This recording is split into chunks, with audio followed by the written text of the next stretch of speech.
This is Steve Ryan with Coastal Progressive and Rainbow Forum on Society Bites Radio.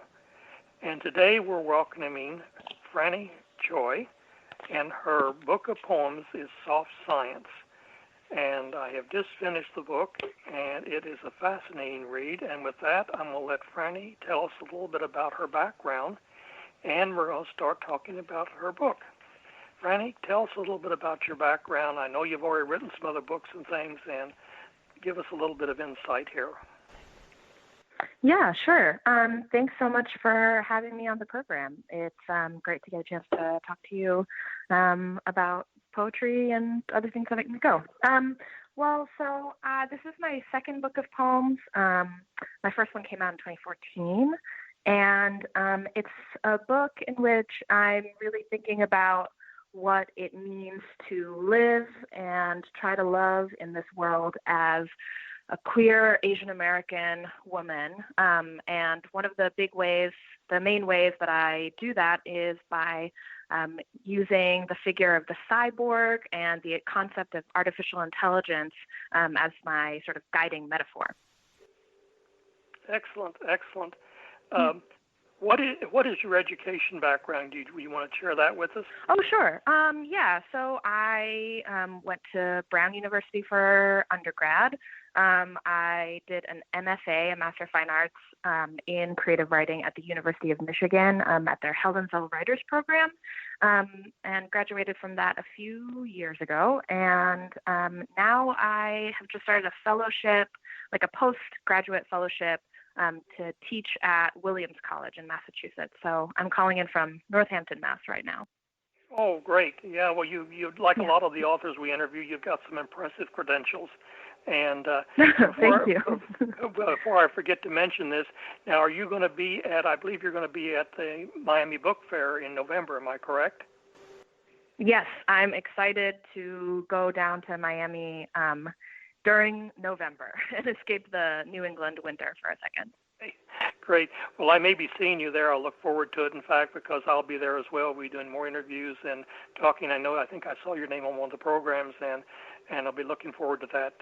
So we're going to delve a little bit more into your book, your current book here, Soft Science, and that helps explain some things what you just explained here and some of the theory, because as a person who, my own background, I'm from science and technology and as well as business areas, and I have, when I read Quantum, some of your poems here, and I was making the connections here, cyborg and quantum theory, and all the ones about the moons, the different moon poems and everything. I thought, well, this is fascinating. And I have to be honest, your book puts the person to thinking. It really does. Because that's great. So yeah, it is good. That's excellent news. That's my main sort of objective. So that's awesome. Yes, and that is good. And I was fascinated because when a person reads, a lot of times they try to put themselves in the mind of the person who's writing this and thinking about it. I think, well, no, she really does have some deep thoughts here. This is fascinating. And I have to tell you, maybe me and some other people that I also shared your book with, they were fascinated as well. And if they attend the Miami Book Fair, I'll try to do some introductions for you down there because you have some fans. You're building some fans. So you should find that interesting. Oh, great. Anyway, Thanks. Let's go back to some of this here a little bit and talk a little bit more about. Give me some, okay, in the one here, if you can recall a little bit about, let's just take the example of the cyborg that you used in here. I know you explained a little bit about, can you go into a little bit more deeper explanation as to what the cyborg was symbolizing in the poems and things like this? It was fascinating, I know, when I read it.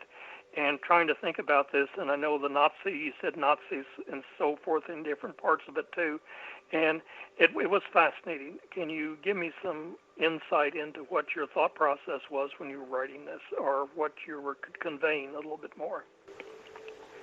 Sure. one of the sort of series of poems that weaves throughout the book is a series of poems that takes the concept of the Turing test. So Right. the Turing test, if you're not familiar, or if any of your listeners aren't familiar, is a test that was proposed by Alan Turing, who's considered to be the father of modern computing, in which he proposed that a way to test the development of artificial intelligence was to have computers talk to humans and basically try to trick them into thinking that they're talking to a real person. So if you can't tell the difference between when you're talking to a computer program and when you're talking to a human, then that program is said to have passed the test.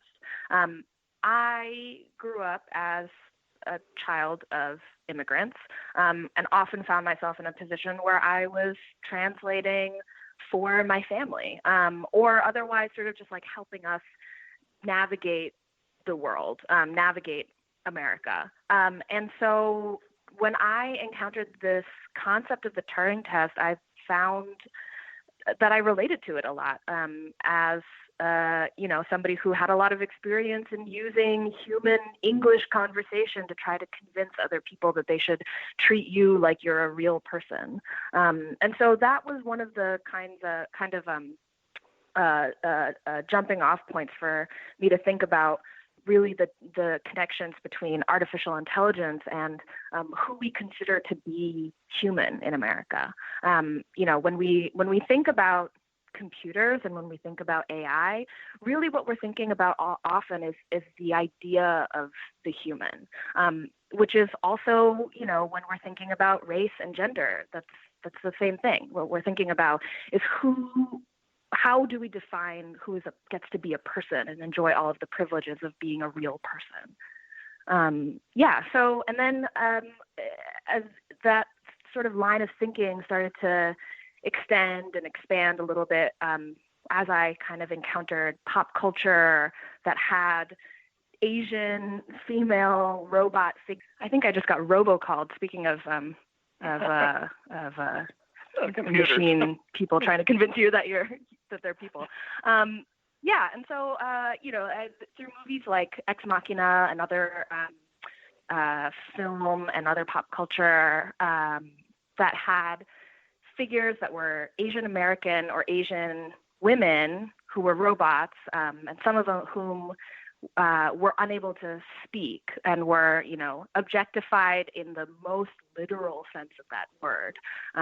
In those figures, I started to kind of see a subjectivity or an experience that felt familiar to me. And so that was those were the sort of two things that led me down this rabbit hole of thinking about robots. Excellent. Well, the Turing test, is well known, and our listeners, I hope, realize this too, that it is a well-known test, and there has been a lot of thought put into this, and a lot of computers that are being designed for the artificial intelligence trying to pass the test, and oh yeah, absolutely. And this is a thing that's going on all over the world. It's always fascinating when you talk about things like this, and this helps me give me insight too, and will help our listeners who want to read your book give insight too in your background. I thought I gathered this from reading that that's what you were doing. Part of what I gathered was that you were translating your Asian background and your translation into the United States, into the American culture and things like that when you were interfacing, and that helps explain part of this.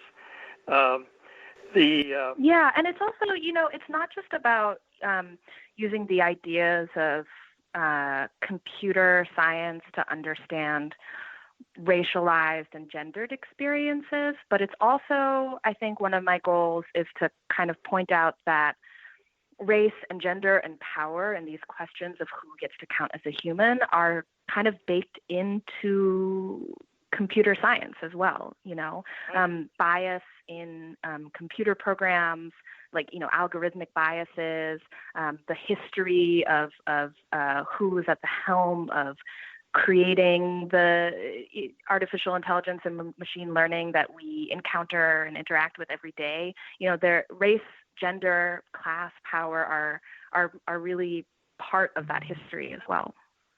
And that's something that a lot of people need to think about, because I know I've read other books and I talk to other people about why at some point, not the too distant future, unless it may be closer than we think, we will have to make determinations, just like you hint at in your writings there, as to who gets the rights to have, rights in the world. And at what point artificial intelligence crosses the threshold and they have rights as well. And that is something that we are going to be discussing in the near future. And probably within our lifetimes, I would guess. It's not that far off. Yeah.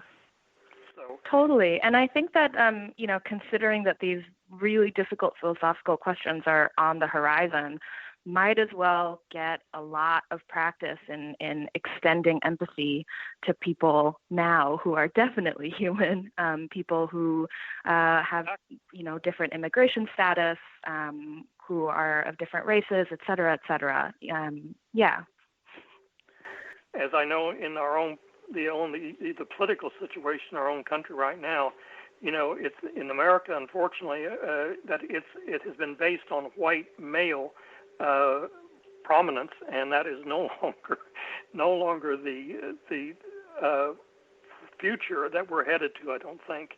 And it's very difficult. Well, in any situation, in any country, probably, that they have to give up their privileges and power and be able to share those with many, many different other different ethnic groups, different sexual orientations, so forth and so on. And it's something that's coming in our future. It's here now, in fact. Of course, we know that's here now. But it's something that we're going to have to address. And with the artificial intelligence and entities that are non-human, then we need to even think more about where we're sharing and so forth. So that your book is right on target there. The poems were great. That's for the part of the great the good thinking and the deep thinking. In fact, when I was discussing the book with some other people, they were asking, well, what do you think this means? I said, well, I'm going to be interviewing her. Let me ask her some questions. So, yeah, I'm an open book. And so that helps. You're explaining part of it there. And what about the different ones here? Let's just take some examples. You have all the different moon poems with the different ones. Give me some examples of those, if you can think of some off the top of your head, of what these were designed to mean and what you were trying to get across in your message in those poems. Oh, yeah, the moon poems. So that series is called Perihelion, A History of Touch. And that word perihelion means the point at which two celestial bodies are closest in their orbits to each other. So, for example, the point at which the sun and the moon are closest as they orbit is their perihelion. That is a series of poems where I think I'm actually really thinking about queer desire. As being, a sort of like a history of like reaching for the things that you'll never reach, really, or like that you'll never fully be able to touch, perhaps, a sort of like queer longing sequence. So the poems themselves, the individual sections of that poem are named after the names of the moons as they're listed in the Farmer's Almanac, wolf moon, snow moon, cold moon, etc. And so that's also a series, I think, that a few people have asked me before, like, what are these very nature-heavy moon poems doing in a book about robots? And for me, the answer to that is that they're there to give the speaker a place where she feels sort of safe, even though it's a history of sort of longing and of not quite being able to reach safety. It's still, the kind of like central character in the book goes through a lot. And I wanted her to have a little place where she could be okay, sort of. And then also I wanted to think about, if the cyborg is a hybrid between human and machine, I also wanted to think about what it might look like for that hybrid